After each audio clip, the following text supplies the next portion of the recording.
సుదీర్ఘ విరామం తర్వాత క్రికెట్ దిగ్గజాలిద్దరూ దేశవాళీ క్రికెట్ టోర్నీలో మ్యాచ్లు ఆడుతున్నారు. అందులో విరాట్ కోహ్లీ 2009 తర్వాత అంటే 16 ఏళ్ల తర్వాత విజయ్ హజారే ట్రోఫీలో రంగంలో దిగాడు. 2015 తర్వాత రోహిత్ శర్మ కూడా విజయ్ హజారే ట్రోఫీ ఆడుతున్నాడు. మరి విజయ్ హజారే ట్రోఫీలో ఆడుతున్నటువంటి ఈ దిగ్గజ ఆటగాళ్ళకి దక్కే మ్యాచ్ ఫీజు ఎంత? ఇంటర్నేషనల్ క్రికెట్లో వాళ్ళు ఒక్కొక్క రోజు వన్డే మ్యాచ్ ఆడితే 6 లక్షల రూపాయల చొప్పున ఫీజు దక్కించుకుంటారు. బీసీసీఐ వాళ్ళకి 6 లక్షల రూపాయల చొప్పున ప్రతి మ్యాచ్కి చెల్లిస్తుంది. మరి విజయ్ హజారే ట్రోఫీలో ఎంత దక్కుతుంది?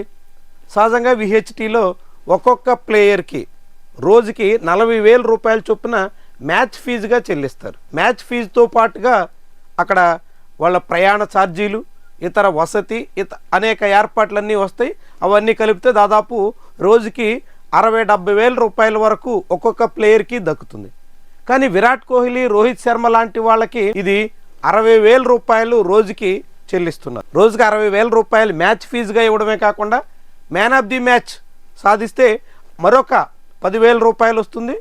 ఇతర ఫెసిలిటీసు అన్నీ కలిపితే సుమారుగా 1,00,000 రూపాయల వరకు రోజుకి వాళ్ళకి అన్ని రకాల భత్యాలు దక్కే అవకాశం ఉంటుంది. అయితే ఇది వాళ్ళ ఇంటర్నేషనల్ మ్యాచ్తో పోలిస్తే కేవలం 10% మాత్రమే. రోజుకి 6 లక్షల రూపాయలు మ్యాచ్ ఫీజుగా ఇంటర్నేషనల్ క్రికెట్ మ్యాచ్కి తీసుకునేటువంటి విరాట్, రోహిత్ ఇప్పుడు దేశవాళీ మ్యాచ్లో కేవలం 10% ఫీజుతో 60,000 రూపాయల ఫీజుతో మాత్రమే ఆడుతుండడం విశేషంగా చూడాల్సి ఉంటుంది. ఇద్దరు క్రికెటర్లు ఇప్పటికే 2 మ్యాచ్లు ఆడారు.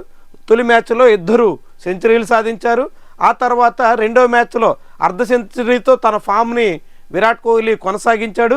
రోహిత్ శర్మ మాత్రం రెండో మ్యాచ్లో గోల్డెన్ డక్అవుట్ అయ్యి వెనుదిరగాల్సి వచ్చింది.